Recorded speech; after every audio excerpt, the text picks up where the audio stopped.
Hi, we're Access Rock, and today we talk to Joel from Airbourne. G'day, how you going? Very nice, very nice. That's good. I have to do this. Yep. So, you're from the land down under, where women go and make men something plunder. I can't remember, but I know there's something about a Vegemite sandwich. I know there's a Vegemite sandwich bit, but yeah. I had to do it. That's okay. That's cool. What kind of guitar did you get here? Oh, this is a Gibson Les Paul. This is hanging around the office, so just having a little noodle in between. Between press. In between press and yeah, you know. You are releasing Black Dog Barking. Yep. On 21st or 22nd of May. Yeah, it depends it's on coming out. where in the world you are. Yeah, it has different release dates wherever in the world. So wherever it is, I'm sure. I don't know. You'll be able to find out. Hopefully, if there's a website here, or maybe we should put them on the Airbourne website listed because they're all happening in the space of a week. But they're all like one day apart, one day apart, one day apart. It's strange, okay. So we need to sort of correlate that a little bit better. we will get the exact date and tell you. Yes. Promise. Maybe do a little thing up on the screen, and it comes up now. Good. Yep. Swoosh over your head. Yeah. You were out partying last night, were you? Yeah, we went out, had a few beers at the. It was a pub that had steaks and garlic. Garlic is in everything. They had it in the fucking the beer, garlic beers. Garlic and shots then? Yeah. Yeah. Yeah. It was good. Yeah, a really cool vibe in there, and yeah, it was good. I met a guy there, gave me his band patch. Yep, and that was cool, and yeah, it was good times. This record, have you decided which single will be released? Will the it be first one? Will it be the Black Dog Barking? No, the first single will be Live It Up. Live It Up. Yep. Okay. It's about, drinking, having a good time. It's about rock and roll and just living in the fast lane, and going all the way, well past the speed limit, foot to the floor the whole way. A roller coaster wants to put it on their roller coaster. Yeah, I was going to ask you about that. It's full throttle. Will you be a roller coaster? Well, we'll get to go on it. Yeah, we're going to ride the thing. I want to sit on the bottle of Jack and go around the loop thing. Apparently, it's the tallest and fastest roller coaster in the world. It's called Full Throttle, and they're going to. They heard the song and they said, hey, this is perfect for a roller coaster, and we said, okay. Is it a fast roller coaster? It's like, mate, it's the world's fastest, tallest roller coaster. It has a big loop in it, right? And then it's the first roller coaster to go back over the top of the loop. Okay. So you go up pretty high, right? That's. Oh God. They call it a top hat. So we were like, fuck yeah.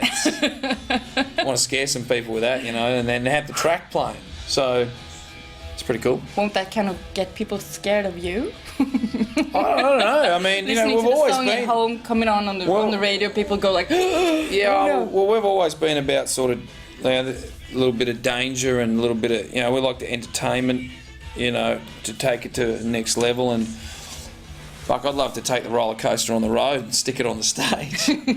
Just have crowd, got rock and rollers, just going around the stage. It'd be pretty fun. Pretty cool. But yeah, so it's really cool. Did you name the album from the song? I you actually just get stuck on the song Black Dog Barking. Did you name the album after that, or did you name the song after when you decided what the album should be? How do you write songs? Well, we just sort of we just pull stuff from outside the we just pull things from out wherever we come up with an idea. But basically, the Black Dog Barking is. For example, are you familiar with the mythology behind the black dog? Yes. Okay, so that's the thing that comes in your dreams. You feel the crushing of the chest, and then there's the dog. It only comes to some people, and apparently Winston Churchill used to have a black dog following him around. This band has always had a black dog there, and particularly with me and Ryan, we've always had a black dog. I have a black dog.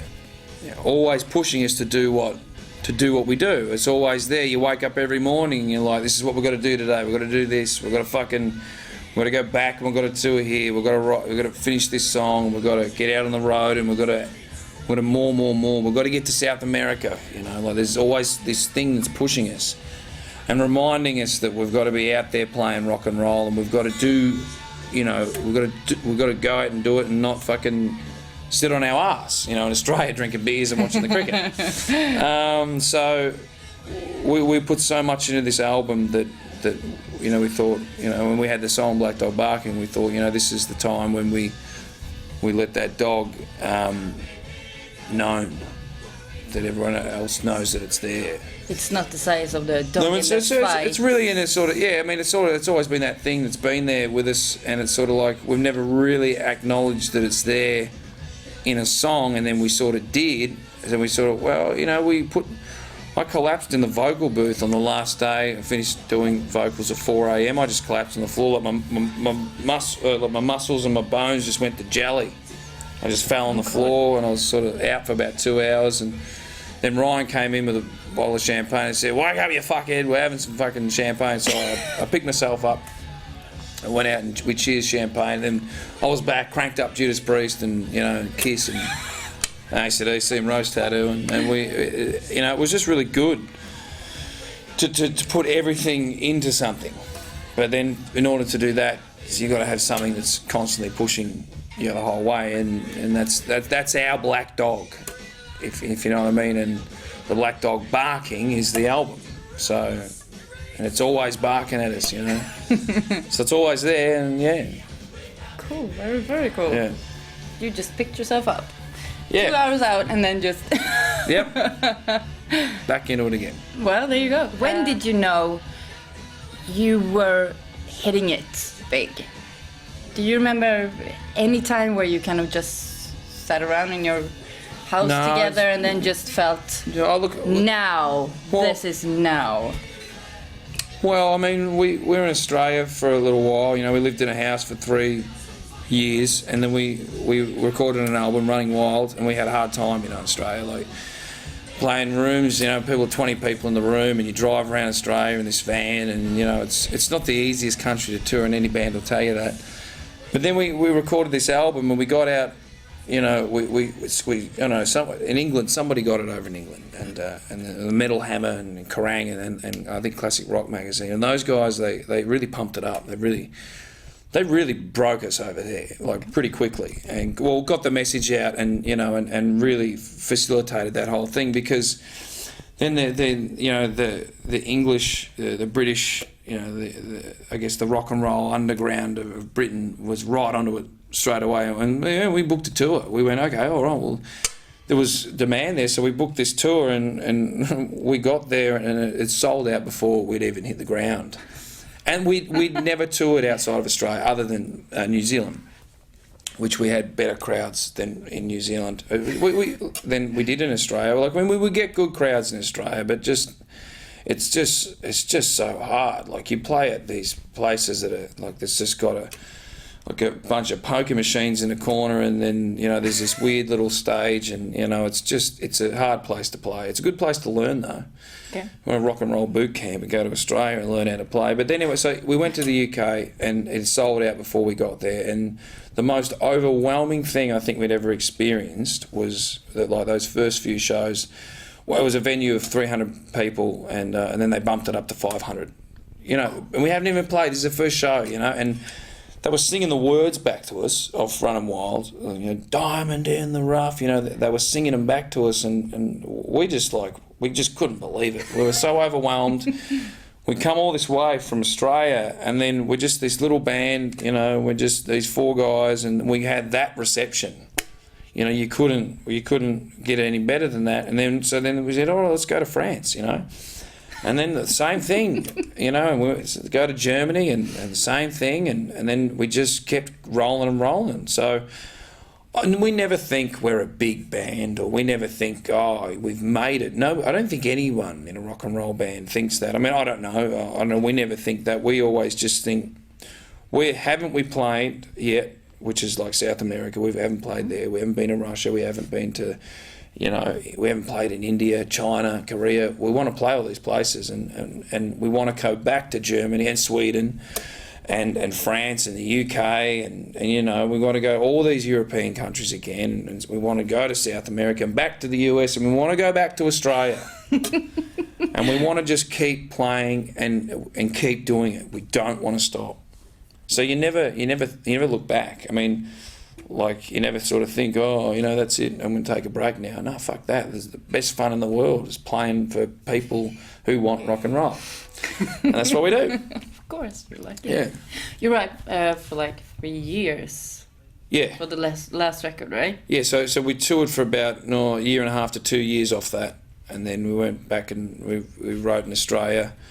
And and then I mean, there's a song on this album called Back in the Game. Mm. And it's just, we're back in the game. You know, we're not fucking going away. We've got a new plan and system, and there was a change at Roadrunner Records with Warner's, and there was a big switch over, which delayed our record. Oh. Well, because it was, you know, I mean, a big changeover like that is going to do that. So we use the time to write and work on songs and so that 3 years, and then. Well, no, I think we'll get the next one out quicker. Okay. Yeah, because the new label, or the new, it's still Roadrunner Records. It's just a new, what do you call it? It's a new. It's a new machine. Yeah. You know, it's a new record, you know, making machine that they've got now with Warner's and Atlantic. They're a powerful. Yeah. With that Roadrunner heart beating in there, you know, amongst that Atlantic and Warner Brothers might and power. There's some real fucking. They got some power that, you know, that... Your first record company must be pretty sad. What, Capitol? Yeah. I don't know what happened to Capitol because... Because you signed for 5 records, right?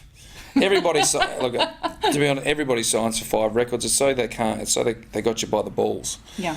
Unless their record label falls over. Hmm. So, so basically, I don't know what happened with Capitol. You know, they were a good label, but I guess something went wrong somewhere along the line. Like, I remember when we were with Capitol, it was with record labels now. There's lots of budgets and things and stuff like that, right? Which is normal. This is the new world, 2013. But back in Capitol, 2006 or 7, when we were there. maybe this would lead to the demise of Capitol, but they were living like it was the 80s. Okay. Yeah, there was some big budgets. There was no budget. It was just expenditure. You know, they just spend on this and just fucking, you know, they just like... it was ridiculous how much money we spent making that album. Ooh. Yeah, so but we didn't have to pay it back because the label just disappeared. It just well we got dropped from Capitol because, you know, Capitol, I don't know what happened. The building is now an apartment block, that famous building, and we got dropped, and we were like, oh fuck, well at least we don't have to pay back fucking all that shit. And but it wasn't just like, you know, us. So you called the mafia? No, I don't. Yeah, no. Mm-hmm. Well, so I mean, there was guys. There was people getting shot at and stuff. Like, some artists weren't happy, and there was a lot of things going down with that. It was real rock and roll stuff. And then Roadrunner came along, and it's been, you never look back since. But I mean, you know, like the guy at Capitol Records there, Louis Bandak, and Ron the Feet. You know, those two guys really. They really helped us in America, and we got that album Running Wild done. They helped us record it and get it done with Bob Marlett, the producer, and it was the best first stepping stone we could have done. And then, you know, unfortunately Capitol had what happened, and then everybody moved on, and you know, there's no more 80s rock and roll budgets. But it's good. I love Roadrunner, and I have not ever met a label that has more passion and more hard-working staff than those at Roadrunner. You would know from meeting them, you know. I mean, it's like, they're like, that's what we love about them, because, you know, we're all about working hard, and when that's how they are, and I think that's the perfect label-band combination. So if you're a band out there looking for a label, you know, Roadrunner's the one. If you have the right stuff. Yeah, well, they're just so great. I love them.